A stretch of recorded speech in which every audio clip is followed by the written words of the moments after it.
Develop అవ్వాలంటే ఇది మూడోసారి అండి. ఆంధ్రప్రదేశ్ అంటే విడిపోయిన తర్వాత మూడోసారి అంటే మూడో టర్మ్ వచ్చింది మన కూటమి ప్రభుత్వం. అంటే ఏం చేస్తే సూచనలు మీరు ఏం ఇవ్వగలరు? అంటే దానికి సూచనలు ఏం లేదండి. దాంట్లో నిజాయితీగా పరిపాలించే పరిపాలన ఉంటే అదే డెవలప్ అవుతుంది. దానికేం పెద్ద ఇబ్బంది ఏం లేదు. మరి అక్కడున్న పొటెన్షియల్ని పూర్తి పొటెన్షియల్ని ఎక్స్ప్లాయిట్ చేసి దాన్ని సరైన మార్గంలో పెడితే అది ముందుకెళ్తుంది. మంచి చైతన్యవంతమైన ప్రజానీకం ఉన్నారు అక్కడ, తెలివిగలాళ్ళు తెలివితేటలు ఉన్నాయి. మీకు అక్కడ విశ్వనాథ సత్యనారాయణ గారి దగ్గర నుంచి, లేకపోతే కాశీనాథ్ నాగేశ్వర పంతులు గారి దగ్గర నుంచి, లేకపోతే నార వెంకటేశ్వర గారి దగ్గర నుంచి, త్రిపూర్నేని రామస్వామి చౌదరి గారి దగ్గర నుంచి అంత మహానుభావులు, చాలా తెలివైన వాళ్ళు. మరి అక్కడ ఉన్న ఆ ప్రాంతం అది. అందరూ న్యూస్ పేపర్ ఎడిటర్స్ అంతా కూడా అక్కడి నుంచి వచ్చారు. ఎన్టీ రామారావు గారు, నాగేశ్వరరావు, లేకపోతే ఘంటసాల వెంకటేశ్వరరావు, లేకపోతే పెద్ద పెద్ద దర్శకులు వీళ్ళందరూ కూడా అక్కడి నుంచి వచ్చారు. అటువంటిది ఏమైపోయింది ఇవాళ? అదంతా మాయమైపోయింది కదా. మాయమైపోయి ఏ గ్రామం చూసినా సరే వలసపోయారు జనం. ఆ గ్రామాలన్నీ కూడా డిజర్టెడ్గా ఎడారిలాగా కనపడతా ఉన్నాయి. అయితే మరి సూచనలు ఏమొద్దు అంటే దాన్ని బాగు చేయాలి కదా. దాన్ని బాగు చేయాలంటే Coast based development, Coast based మరి ఇండస్ట్రీస్ రావడానికి ప్రాతిపదిక చేయాలి.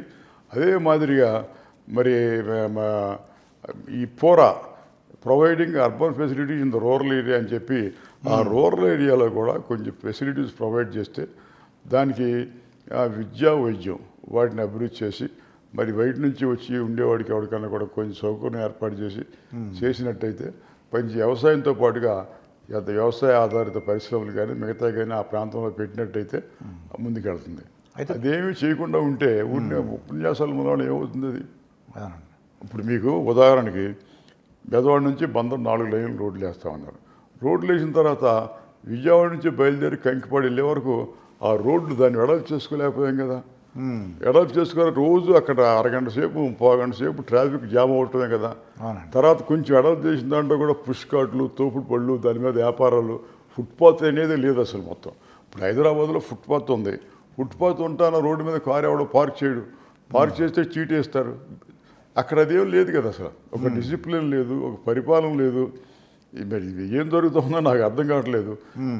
నేను ఎప్పుడో వే బ్యాక్ 1988-89లో పార్లమెంట్ మెంబర్గా ఉన్నప్పుడు, అంటే దాదాపు 40 సంవత్సరాల నాడు 40 సంవత్సరాల నాడు శంకర దయాళ శర్మ గారు ఒకరోజు పిలిచాడు నన్ను. పిలిచి, శివాజీ మనం తిరుపతిలో నైట్ ల్యాండింగు తర్వాత బోయింగ్ ల్యాండింగు పెట్టాలి, దాని గురించి శివరాజ్ పాటిల్తో మాట్లాడాను, సివిల్ ఏవియేషన్ మినిస్టర్ తోటి మాట్లాడితే అలాగే పెడదామని చెప్పాడు. నువ్వు ఒక రిప్రజెంటేషన్ ఆర్గనైజ్ చేయవే అని చెప్పాడు. రిప్రజెంటేషన్ ఆర్గనైజ్ చేయమంటే రిప్రజెంటేషన్ తయారు చేసి తీసుకెళ్తే ఏంటి శివాజీ అన్నాడు ఆయన. చదవలు ఆయన అందరు ఎంపీలతో సంతకం పెట్టించారు, కమ్యూనిస్ట్ పార్టీ వాళ్ళతో, మిగతా రాష్ట్రాల వాళ్ళతో కూడా. చదవకుండా అది అక్కడ పడేసాడు, టేబుల్ మీద పడేసాడు. సరే కానీ శివాజీ, అసలు మీకు గన్నవరం ఎయిర్పోర్ట్ అంటే దరిద్రం అది వార్ పర్పస్ కోసం సెకండ్ వరల్డ్ వార్లో కట్టింది అది, అంతేగాని సివిల్ ఏవియేషన్కి పనికిరాదు అది. అసలు ఇది మాకు ఇచ్చేయండి, మీకు ఇచ్చేస్తాం, అది మీరు తీసుకోండి. అది తీసుకుని మీరు ఏదో పురుగు మందులు చల్లుకుంటాకి, మీ హెలికాప్టర్లకి మట్టి మసానం ఏదో వాడుకోండి, లేకపోతే ఇండస్ట్రియల్ ఎస్టేట్ పెట్టుకోండి. ఈక్వల్ ఎక్స్టెంట్ ల్యాండ్ బెదవాడ గుంటూరు మధ్యలో ఎక్వైర్ చేసి ఇచ్చినట్టయితే నేను ఇవాళ ఇచ్చేస్తాను మీకు 1000 కోట్లు. ఇవాళ ఇచ్చేసి will go for international airport, sufficient potential is there at that point of time. దాన్ని చేసుకోండి మీరు అని చెప్పి ఇస్తే మనకి ఇక్కడ పలికేవాడేవాడు. ఇది ఇప్పుడు 88లో సంగతి నేను చెప్పేది. అప్పుడు ఎవరు ఉన్నారండి చీఫ్ మినిస్టర్గా? మినిస్టర్ ఇప్పుడు రామారావు ఉన్నారనుకోండి. చెప్తున్నా అసలు ఇప్పుడు దాని మీద అసలు ఫోకస్ ఏది? అదే మాదిరిగా గ్రోత్ సెంటర్స్ నేను వచ్చినాయి. బెంగళూరు మినిస్టర్ ఫర్ ఇండస్ట్రీస్ అక్కడ గ్రోత్ సెంటర్స్ అని వస్తే ఆంధ్రప్రదేశ్కి 3 గ్రోత్ సెంటర్లు ఇవ్వబోతాడు. నేను చెప్పాను, అయ్యా ఇవ్వబోతున్నారు. వెంగళరావు ఒకటి ఎడిదిరిగి బొబ్బిల్లోనే అక్కడ పెట్టుకుంటాడు ఆయన, ఇంకోటి ఆ సత్తుపల్లిలోనో వాడు పెడతాడు, ఇంకోటి మిగులుతుంది. మనం దాన్ని బెదవాడ గుంటూరు మధ్య పెట్టినట్టయితే దానికి కొంచెం మనకి స్కోప్ ఉంటుంది ముందు అని చెప్పి. గ్రోత్ సెంటర్ అంటే ఏంటంటే దాని కాన్సెప్టు, అక్కడ ఇండస్ట్రీ పెట్టదు గవర్నమెంట్, దానికి కావాల్సిన ఇన్ఫ్రాస్ట్రక్చర్ అంటే ఏంటి, దాంట్లో పనిచేసే టెక్నోక్రాట్స్ మిగతా ప్రాంతం నుంచి వస్తారు కనుక వాళ్ళ పిల్లలకి వాళ్ళకి ఫ్యామిలీకి చదువు సంజయం ఉండడానికి హాస్పిటల్లో లేకపోతే స్కూళ్ళు ఇట్టడి పెట్టడం, తర్వాత రోడ్లు వేయటం, అక్కడ కాస్త మరి సోషల్ యాక్టివిటీ ఉండడానికి ఏదో మిగతా ఇది పెట్టడం, దానికి పెడతారు. ఇది ఆ చుట్టుపక్కల గ్రామాలకి ఇది పెడదామంటే అట్టగది అని చెప్పి అది తీసుకెళ్ళి అక్కడ గుండ్లకమ్మ దగ్గర పెట్టారు. ఏమవుతుంది అది అక్కడ? అవునండి. అదే మధ్యలో తర్వాత అక్కడ ఒకటి ఏదో మరి ఇండస్ట్రియల్ పార్క్స్ అని లేకపోతే టెక్స్టైల్ పార్క్స్ అని వచ్చినా కూడా ముందుకు వెళ్దాం.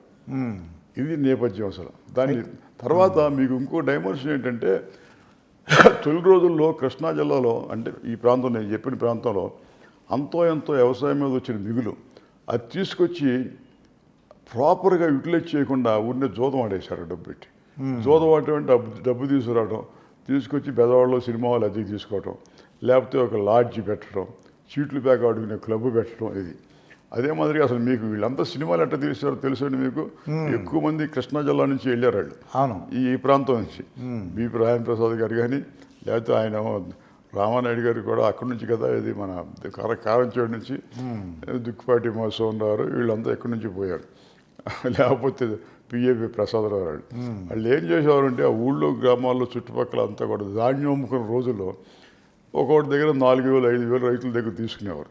తీసుకుని కొంత లెక్క తీసేవారు సినిమా. తీసిన తర్వాత మళ్ళీ కావాలి కదా డబ్బు, మళ్ళీ మినువులు పంట వచ్చినప్పుడు మినువులు అమ్ముకున్నప్పుడు అది తీసుకెళ్ళి తీసేవారు. తీసినప్పుడు ఎప్పుడు ఏదో సినిమా అంటే ₹1,00,000 లోపు పెట్టి అయిపోయేది సినిమా.